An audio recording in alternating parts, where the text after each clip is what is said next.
భారీ వర్షాల కారణంగా వాగులు వంకలు పొంగి పొర్లుతున్న నేపథ్యంలో ప్రజలు అప్రమత్తంగా ఉండాలని ఉమ్మడి గుంటూరు జిల్లా పరిషత్ చైర్మన్ కత్తెర హేని క్రిస్టినా ప్రజలకు సోమవారం విజ్ఞప్తి చేశారు.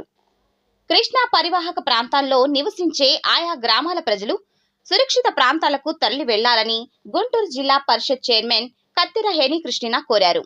ప్రభుత్వం ఏర్పాటు చేసిన షెల్టర్లలో తలదాచుకోవాలని కోరారు. ప్రభుత్వ యంత్రాంగం అన్ని రకాల సదుపాయాలు కలుగజేస్తుందని చెప్పారు. మరి ముఖ్యంగా డెల్టా ప్రాంతంలోని లంక గ్రామాల ప్రజలు సురక్షిత ప్రాంతాలకు తరలిపోవాలని కోరారు. గంట గంటకు కృష్ణమ్మ పరవళ్లు పెడుతున్న నేపథ్యంలో ఆయా ప్రాంతాల ప్రజలు అధికారులు మాటలు విని సురక్షిత ప్రాంతానికి చేరుకోవాలని కోరారు. 120 సంవత్సరాలలో ఎన్నడూ లేని విధంగా కృష్ణా నదికి వరద ప్రవాహం చేరుకోవడంతో నదీ పరివాహక ప్రాంతాలలో వరదలు వస్తున్నాయని, దీనిని గమనించి ముందుగానే ప్రజలు తరలి రావాలని విజ్ఞప్తి చేశారు.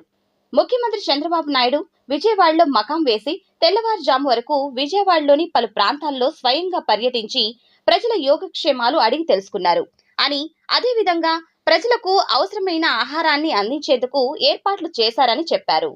అదేవిధంగా సోమవారం ఉదయం కూడా ముంపు ప్రాంతాలను ఆయన పరిశీలించిన తీరు చూస్తుంటే ఆయనకు ప్రజలపై ఉన్న అభిమానాన్ని తెలియజేస్తుంది అన్నారు. ఏ ముఖ్యమంత్రి కూడా ఈ విధంగా స్పందించిన దాఖలాలు లేవని తెలిపారు.